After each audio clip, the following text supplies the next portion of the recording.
अस्सलाम वालेकुम। बिस्मिल्लाहिर्रहमानिर्रहीम। अल्लाहुम्मा सल्लि अला मुहम्मद व आले मुहम्मद।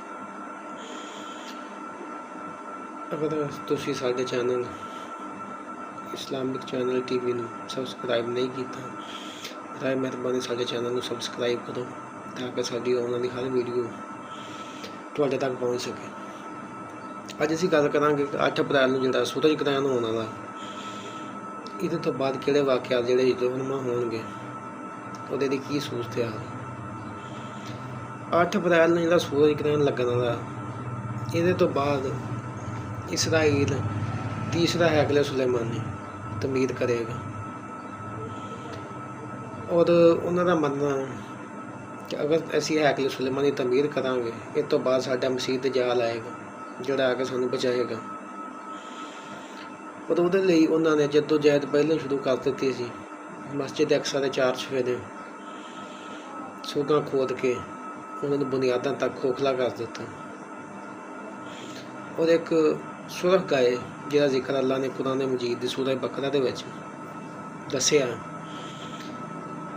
ਉਹ ਗਾਏ ਜ਼ਿਬਾ ਕੀਤੀ ਜਾਏਗੀ ਔਰ ਉਹ ਗਾਏ ਜ਼ਿਬਾ ਜਦੋਂ ਕਰਨਗੇ, ਉਹਦਾ ਗੋਸ਼ਤ ਸ਼ਜਰੇ ਜ਼ੈਤੂਨ ਦੇ ਥੱਲੇ ਉਹਦੀ ਰਾਖ ਜਿਹੜੀ ਉਹਨੂੰ ਸਾੜਨ ਗਈ ਉਹਦੀ ਰਾਖ ਰੱਖਣਗੇ।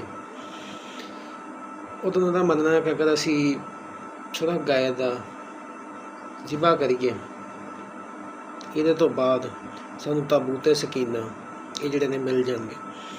ਤਾਬੂਤ ਸਕੀਨਾ ਦੇ ਵਿੱਚ ਹਜ਼ਰਤ ਆਦਮ अलैहिस्सलाम ਦਾ ਆਸਾ ਸ਼ਮਸ਼ਾਦ, मूसा अलैहिस्सलाम ਦਾ ਆਸਾ, ਬਨ ਸਲਵਾ ਔਰ ਅੰਬੀਆ अलैहिस्सलाम ਦੇ ਜਿਹੜੀਆਂ ਯਾਦਗਾਰ ਯਾਦਾਂ ਔਰ हज़रत सुलेमान अलैहिस्सलाम ਦੀ ਅੰਗੂਠੀ ਉਸ ਤਾਬੂਤ ਸਕੀਨਾ ਦੇ ਵਿੱਚ ਮੌਜੂਦ, ਜਿਹੜਾ ਸਦੀਆਂ ਤੋਂ ਟੁਰਦਾ ਆ ਰਿਹਾ। ਔਰ ਜਿਹੜੀ ਸੁਰਖ ਗਾਏ ਆ, ਇਹਦੀ ਕੁਰਬਾਨੀ ਹਜ਼ਰਤ ਆਦਮ अलैहिस्सलाम ਆਪਣਾ हज़रत मूसा अलैहिस्सलाम ਤੋਂ ਲੈ ਕੇ ਅੱਜ ਤੱਕ ਸਿਰਫ 9 ਵਾਰੀ ਹੋਈ ਹੈ। ਔਰ ਆਹ ਜਿਹੜੀ ਕੁਰਬਾਨੀ ਹੁਣ ਇਹਨਾਂ ਨੇ ਦੇਣੀ ਹੈ, ਇਹ 2000 ਸਾਲ ਤੋਂ ਬਾਅਦ ਸੁਰਖ ਗਾਏ ਦੀ ਕੁਰਬਾਨੀ ਹੈ। ਔਰ ਇਹਦੇ ਤੋਂ ਬਾਅਦ थर्ड टैंपल हैकले सुलेमानी तमीर होएगा। उस ताबूत सकीना हज़रत इमाम महदी अलैहिस्सलाम नूं लभणगियां, इन्हां नूं नहीं मिल सकते क्योंकि यहूदियों ने कोशिश की है कि हज़रत मूसा अलैहिस्सलाम की कबर दरियाफ्त की जाए, लेकिन उन्होंने अज तक हज़रत मूसा अलैहिस्सलाम की कबर जी दरियाफ्त नहीं हुई। इंशाअल्लाह असीं आउण वाली वीडियो दे विच अलामात क़यामत दी जिहड़ियां सुगरा निशानियां ने, कि छोटियां निशानियां जिहड़ियां उन्हां ते तफसीलन गुफ्तगू करांगे। अपना बहुत सारा ख्याल रखिए। अस्सलाम वालेकुम।